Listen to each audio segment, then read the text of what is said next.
Francis Ngannou is hinting that he's going to leave the UFC and sign to the PFL on his Instagram. Justin Gaethje versus Rafael Fiziev is apparently in the works for a March pay-per-view card, according to Brett Okamoto. Khabib Nurmagomedov has quit from MMA. He will no longer be coaching or anything along those lines either. And also, Victoria Lee has passed away at the age of 18. Crazy circumstances. Let's break down all of this information in today's MMA news reaction video, starting with Francis Ngannou hinting at moving to the PFL. He posted an Instagram post 2 days ago. It's nearly got 100,000 likes.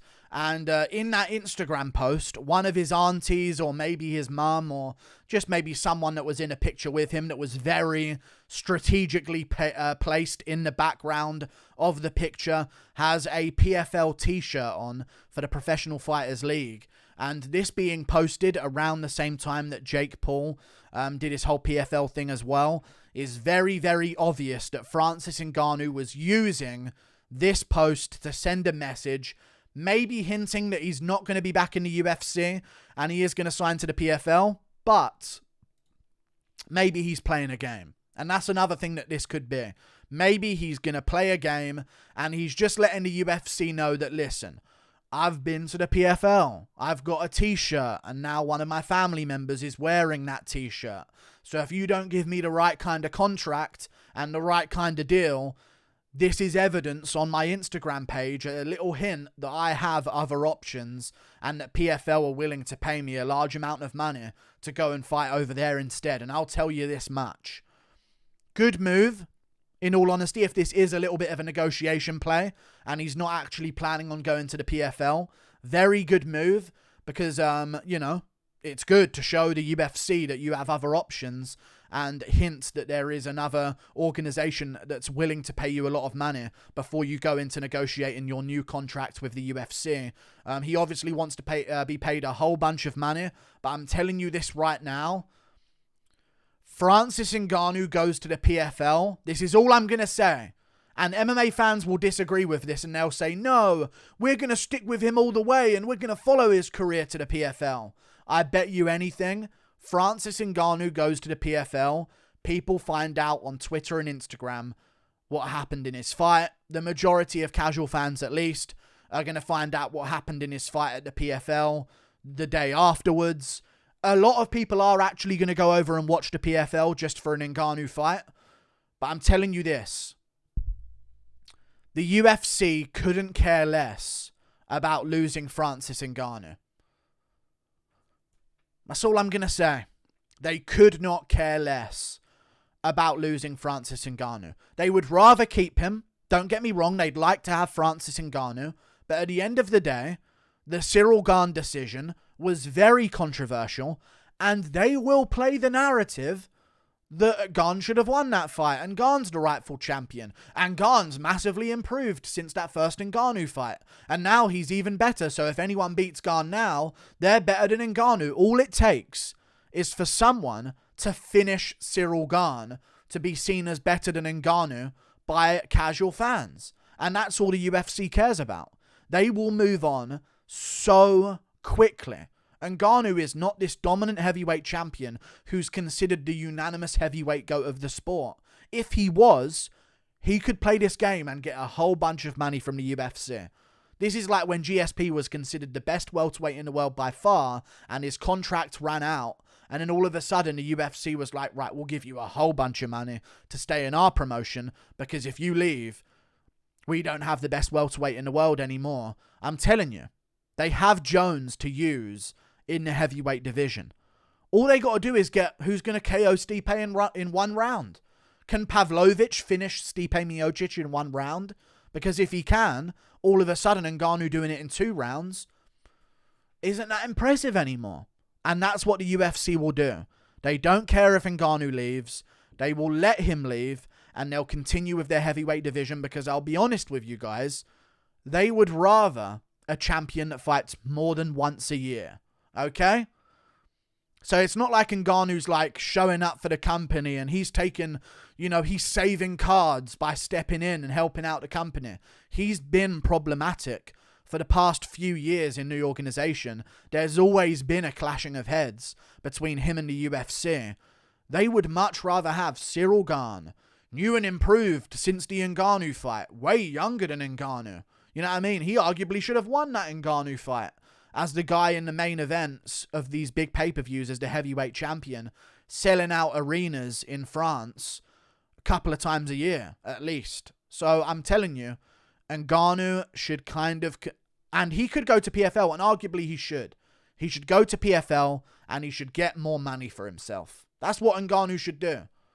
He's going to probably do that if the UFC don't offer him a whole bunch of money. Because I'm guaranteeing the PFL would pay him at least 10 million a fight to fight over there and then say they have the best heavyweight in the world. But I'm telling you this right now. You're only considered as good as the competition you are taking on. And the UFC know full well they have Jones, they have Pavlovich, they have Aspinall, they have Miocic, they have Volkov, they have Ciryl Gane, they have Aspinall, if I didn't say that already, they have Tuivasa, they have a bunch of guys coming up in the heavyweight division as well. PFL has Ante Delija and a bunch of fat people. That's what they have in their heavyweight division, PFL. And who are they going to sign? Bader? Fedor? Old man Fedor? Is that going to tell people that Ngannou's fighting the best in the world? They will let Ngannou go if it really comes to that. So it's sad because I'd much rather have Ngannou in the UFC. But I can very clearly hear the UFC telling him, we'll offer you this much money, but if you really want to go to the PFL, be our guest. We will move on. And we'll have a heavyweight champion that, 1, fights more than once every 13 months. Okay? 2, doesn't constantly clash heads with us. 3, is fighting the best fighters in the world on a regular basis that we will paint out and act like is a much better heavyweight than you. Because other than Ante Delija, who we don't even know is natural, first of all, because I think there were some kind of complications with him being on the Contender Series at one point or something, or he was supposed to have a debut, but he ended up not being able to make the debut for whatever reason. So we don't know about that. But outside of Ante Delija at PFL, the UFC have all the heavyweight talent. So they could care less if Ngannou beat some fat Brazilian guy who literally could be a welterweight if he was in shape over at the PFL. Oh, good for him. Anyway, Ciryl Gane versus Stipe Miocic. Miocic versus Pavlovich. Now Pavlovich versus Ciryl Gane. And now John Jones is taking on the winner. Like, they have all of the play at heavyweight in the UFC. So they will let him go. And it's sad. I'd rather him be in the UFC. But if he's going to leave, he's going to leave. And the UFC will move on. And they will move on quick and eradicate all history of Ngannou in the company. He's still 1-1 with Stipe. All it takes is to do something better than him from someone else in the UFC. And all of a sudden, no one cares about Ngannou anymore. And he's going to lose a lot of star power at PFL as well. We move on to another thing in the news, which was Justin Gaethje versus Rafael Fiziev. I wanted to talk about this because it was in the works. It hasn't really been officially reported as in the works, but Brett Okamoto was in an interview and he said that there is a matchup that the UFC are very interested in making, and that matchup is Justin Gaethje versus Rafael Fiziev. An amazing matchup. A really, really amazing matchup. And I've wanted this for a very long time. You guys saw if you haven't watched my most hated fighter of 2022 tier list, I literally said in that video that I hate Justin Gaethje purely because he's not fighting Rafael Fiziev and he has no interest in fighting him. So I'm glad that the UFC is kind of forcing that matchup into existence on a pay-per-view in March. It's a perfect matchup. It's number 3 in the division, Justin Gaethje versus number 6, who should be number 5 again over Michael Chandler, in my opinion, Rafael Fiziev. And that's just a perfect matchup. That's one of those matchups where if you put Gaethje's name against certain people, it's like, it's a Gaethje matchup, I'll watch it. And then there's certain names that you can put up against Justin Gaethje that are like, I need to see this fight and I'll rewatch it 10 times afterwards. And I need to be there the entire time because this one is going to be absolutely crazy. And I'm really looking forward to it, man. I think Rafael Fiziev would beat him. I'm going to give a bit more of an intricate breakdown whenever that does get announced. as a fight that's been made, rather than just these rumors that it's in the works from Brett Okamoto. But this is the fight I've been looking for. This is the fight I've been waiting for in the UFC. I think it's a perfect addition to a pay-per-view. I think it should actually be the UFC San Antonio main event of a fight night, because I'll tell you guys, I'm missing great fight night main events. We don't seem to have good fight night main events. Vera versus Sandhagen is good, but Lewis versus Spivak, Strickland Demavov, Krylov versus Span, Sell out the arena in San Antonio, Texas. Gaethje versus Fiziev 5 rounds. But I understand why they want to put it on a pay-per-view. They're struggling to sell pay-per-views in the UFC at the moment, so they know that Justin Gaethje, Rafael Fiziev is probably going to bring in like 50k pay-per-view buys on its own, just from people knowing that there's going to be violence. So what I would say is, see what's going on with the UFC London card on March the 18th. And if you have got some good matchups for that card that you can put on there, like maybe you can reschedule Whittaker versus Costa on that card. Maybe you can get Leon Edwards versus Usman still, if that's going to be happening. Or maybe they end up doing Leon Edwards Chimaev, Leon Edwards versus Covington. If you can get big fights secured for the UFC London card in UFC 286, then you put this fight on UFC 285, which really does need a big high-profile matchup on the main card, because otherwise it's just going to be Jones versus Ngannou and a bunch of okay matchups on the card. If we even get Jones and Ngannou, we might end up getting Jones versus Blades, in all honesty. We may end up getting Jones versus Blades. So hopefully they do Jones versus Ngannou. They work things out with Ngannou. That would be ideal. We get that massive pay-per-view main event, and then we get Justin Gaethje, Rafael Fiziev, 3-round feature fight. Maybe one of the female champions is the co-main event, like Amanda Nunes, Valentina Shevchenko. I doubt it will be I doubt it will be Zhang Weili this quickly after a fight with Carla Esparza. But hopefully we get something like a Valentina Shevchenko title defense co-main event, and Ngannou versus Jones, or Jones versus Blades for the vacant belt if Ngannou does go to PFL in the main event, and then a Gaethje Fiziev feature fight. And then you've got Brunson, Duplessis, and Jeff Neal Rachmanov, and a bunch of other really good fights on the prelim that make that card what it is. So I'm looking forward to it. Hopefully they do add it to the card. Really, really fun fight. Hopefully it gets made. And I want to say this, if Gaethje wins, he don't get a title shot. That's all I'm going to say.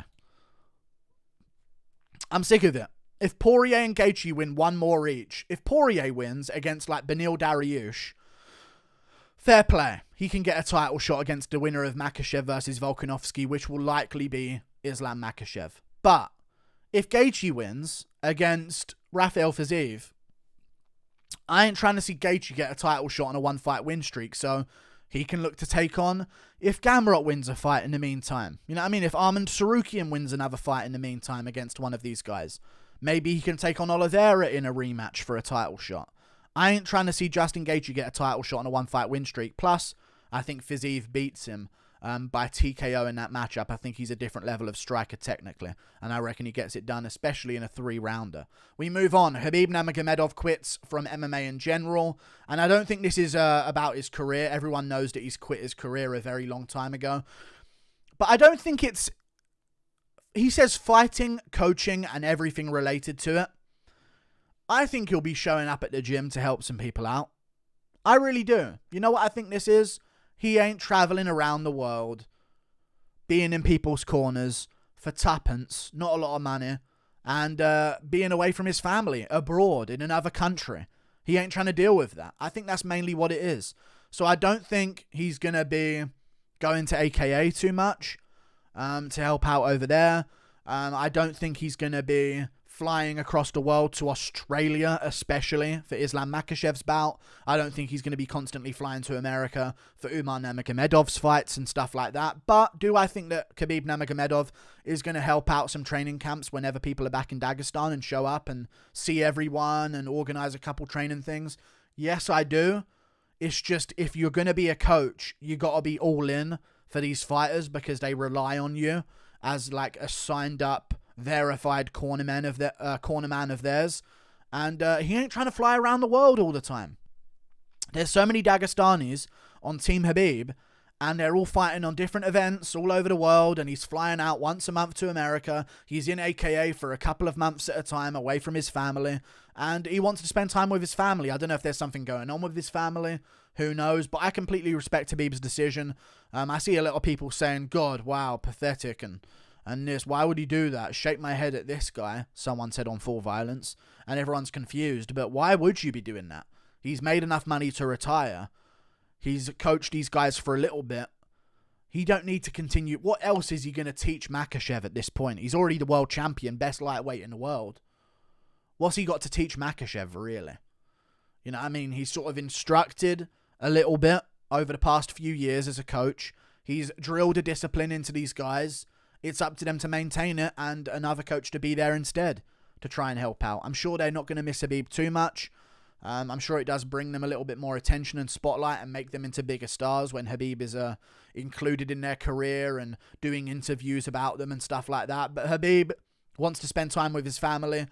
And I think, I think this is the move. When you lose a family member like he lost his dad, it sort of humbles you and makes you sort of think about things like, man, if I die, I haven't seen my kids for 3 months because I'm in AKA. You know what I mean? Like, I think he's going to think to himself, I need to be there around my kids because I don't want them missing out on me growing up, because you don't get that time back. So I respect Khabib's decision.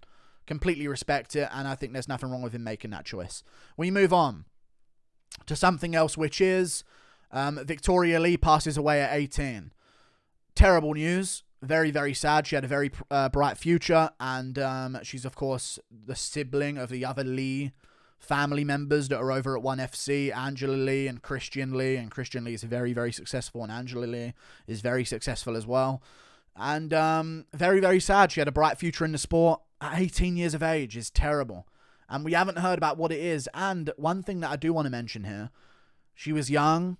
She was doing interviews about how she was looking forward to the rest of her career. She had a fight on January the 14th. So it's not like she wasn't thinking ahead, if you know what I'm saying. I don't think this was one of those did it herself situations. You know what I mean? Because she had a future and she was talking about the future actively and plotting things out for the future of her career. I think this is a sudden, crazy scenario. I know what people are going to assume this is. And I see it all over the comments that aren't verified on the Instagram posts that are talking about this. And I must admit, it is weird how many young, healthy people are just dropping dead out of nowhere. How many athletes, especially in football, and I mean football is in like not American football, you know, the rest of the world football, are just dropping on the pitch and passing out and having medical issues and problems with their heart and stuff like that. So it is weird, don't get me wrong, but I don't think we should use this to push that narrative regardless of your political stance. You just need to sort of give it time, see what story comes out about it. We don't need to be randomly guessing about what it could possibly be. All we know is she wasn't dying of anything, okay? It wasn't herself, I don't think. We don't know about that, but probably not, because she had her future planned out and she had fights coming up and all this type of stuff. And it was just a random circumstance. So, sad, terrible, but this stuff does happen. And hopefully the family does well and they can sort of move on and grieve properly. I just think people want it to be a certain thing for their political narrative, and I understand that. But you shouldn't be just throwing out like, this is what it was. We all know what it was, and it was this. They should come out and talk about it. Like, you have no idea what it could have been. And you shouldn't sort of put that pressure on the family. So leave it be. We'll find out what it was in due time. And we'll find out. And until then, all we can do is wait and wish best wishes to their family. Like and subscribe. Thank you for watching. Toodle pip. I'll see you later. Goodbye.